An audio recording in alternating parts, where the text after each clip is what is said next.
Yeah. So what brought you down to the case today? Well, I'm 70, just turned 70, and I got kids and grandkids, and I was really concerned when the jabs came out that they would get them, and some did and some didn't, and they were kind of forced into it, and I just think for not only my own family but for everyone, seeing what Barry's exposed to, all the carnage from it, it's like that's why I'm here, because I care. Simple as that. So, yeah. Cool. Thanks very much. What's that? Oh, there's Barry.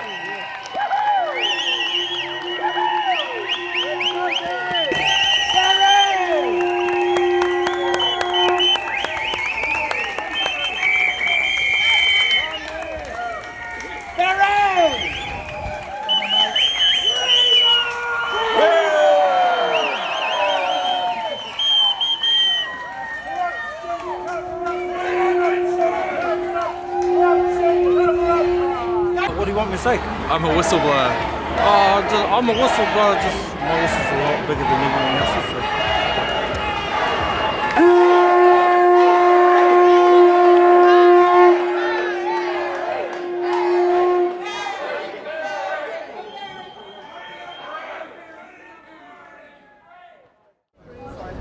There's a handout coming which will give you a breakdown of why we're here today. A disclosure, i.e. me, the whistleblower, has to be an employee, tick, believes on reasonable grounds serious wrongdoing in the organisation, meaning a risk to public health. Well, that box is ticked. I am entitled to protection if I made the disclosure to an appropriate authority. That was my boss, Health New Zealand.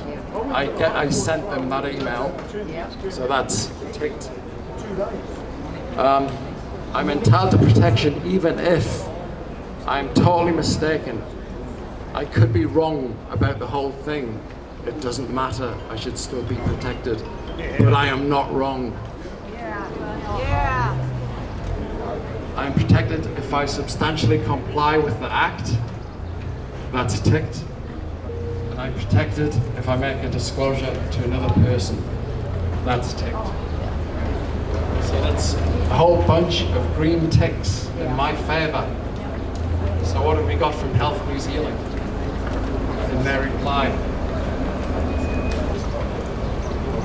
Health New Zealand needed to acknowledge receipt, big X, consider the disclosure, big X, deal with the disclosure, XXX.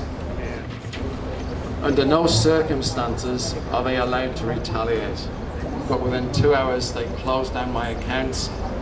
They'd informed the police. They sent 8 armed police to arrest me, break into my house. And they are meant to be an appropriate authority under the Act. They are one of the appropriate authorities I should be allowed to complain to. And they did not act as an appropriate authority. Instead, they tried to lock me up for 2 days. We've come down from Northland to this, from the far north. So yeah, 100% support, and they've got to let him off. I mean, he shouldn't even be charged. It's totally ridiculous, totally stupid. So. Okay, so where did you come down to the court today? Well, I've always supported whistleblowers and journalists, and this is one of the most important pieces of whistleblowing in New Zealand.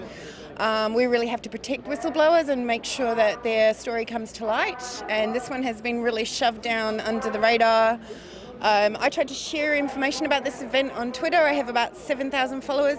Not a single person saw my tweet. Something is definitely trying to hide this information, and I think it's because it's so damaging.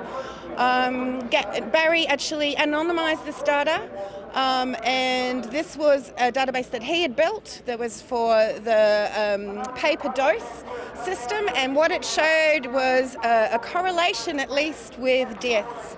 And that is a really important information. Not enough has been done to examine why we're having so many excess deaths in New Zealand. Really as part of my support for Assange and whistleblowers like Snowden, this is our New Zealand whistleblower that we really have to stand up for the precedent that it sets for future whistleblowers. So that's why I'm here. Cool. Okay. Thank you very much. Yeah, that's great. We all have to support Barry Young because this data is really important to get shared worldwide because it shows how many deaths happen from the COVID vaccine, and the government are deliberately trying to cover their tracks with what's being released. And if he doesn't get the Whistleblower Act, if he doesn't get the freedom from that, and his charges dismissed, other whistleblowers won't come forward. Showing something wrong. The battery's got will go on and on and on and on and on. That's right. They're gonna wish they never met Barry Young. They're gonna wish they never met Barry Young. They're gonna wish they never met Barry Young. Barry's exposed the crimes they have done. They're very worried now. Trying anything to cover it up somehow. Cause now he's got them on the run, and all their plans are gonna come undone. They're gonna wish they never met Barry Young. Barry's exposed the crimes they have done. They're gonna wish they never met Barry Young. Barry's exposed the crimes they have done. They're gonna wish they never met Barry Young. Barry's exposed the crimes they have done. They're gonna wish they never met Barry Young. Barry's exposed the crimes they have done. Why are you here today? To support Barry Young. He's a whistleblower who released the true data of what the government was doing, poisoning our people. And I'm amazed everyone's not here. You know, it's only because of the media censorship that everyone's not here. Yeah. What do you think? What's the significance of his case? It's the most significant case in New Zealand, I feel, because he should be hailed as a hero. He's done the right thing. He worked for them and was on their side. And they're trying to jail him for doing the right thing. If that doesn't prove the government is corrupt, nothing else will. I've run heaps of petitions. Right. And I approached New Zealand First, the caucus of New Zealand First, to sponsor it. And just in the last few days, New Zealand First caucus has agreed for it to go through.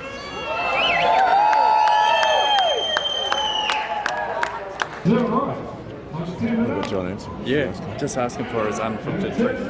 John, do you want to say something on our Freedom channel when there's a break in there? Here we go. Oh well, I don't want to hear. Are you too busy filming? I'll be saying plenty about Peters after that. You probably won't want to hear that. Well, I came down to the court because Barry Young is he's been victimised by the government because all he wanted to do was let the truth free.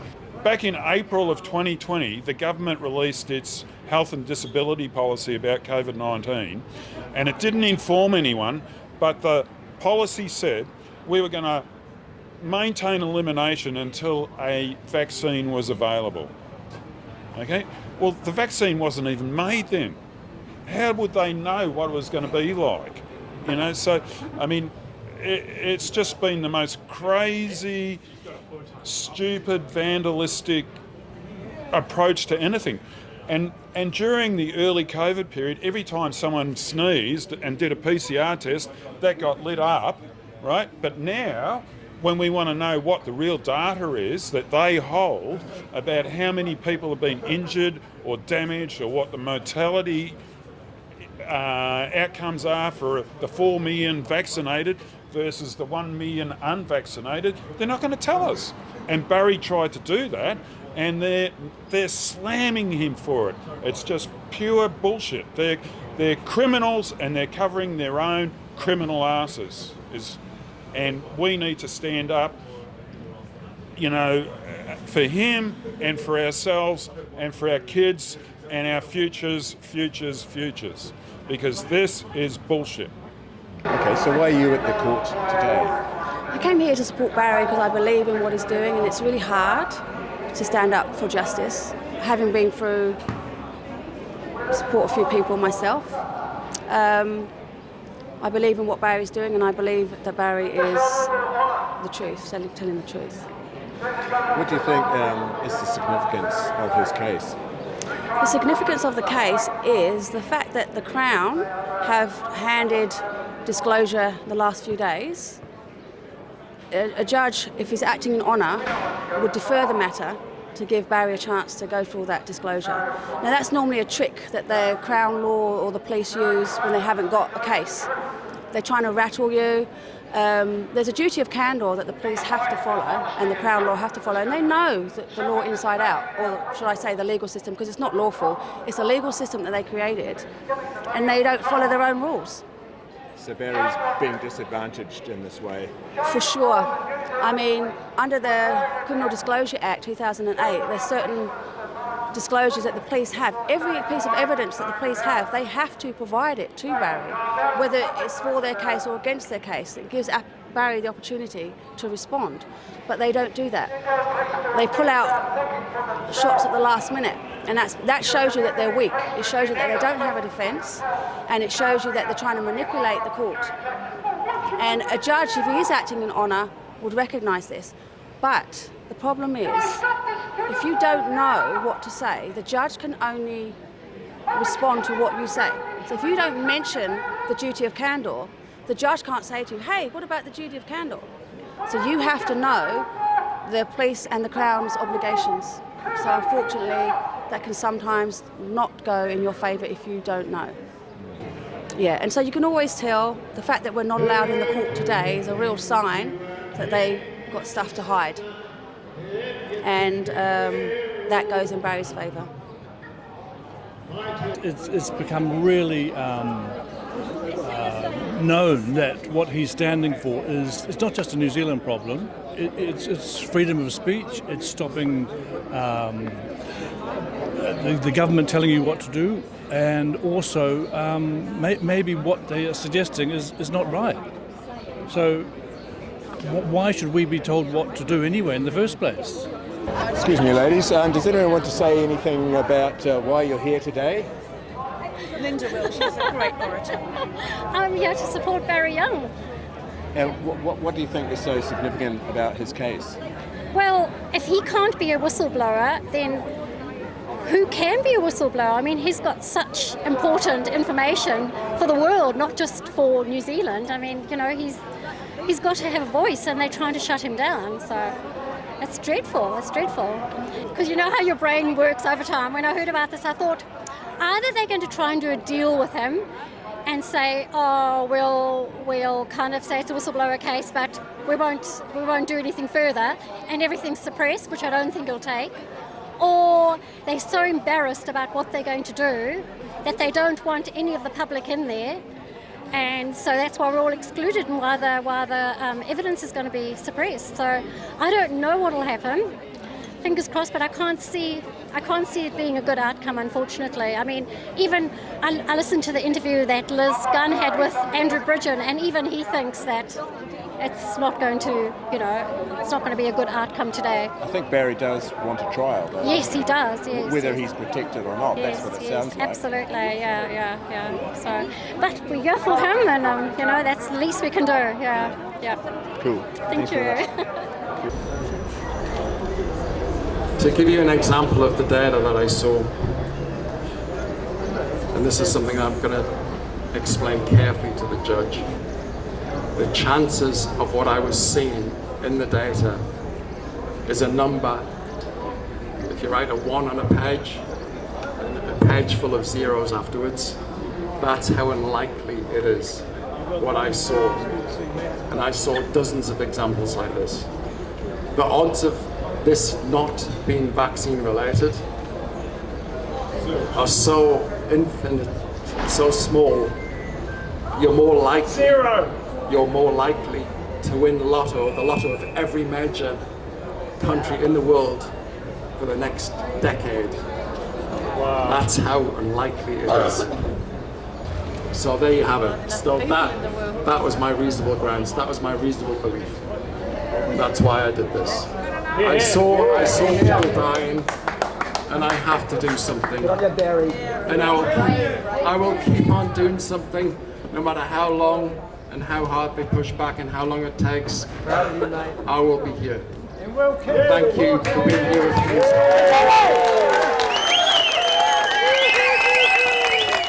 Justice!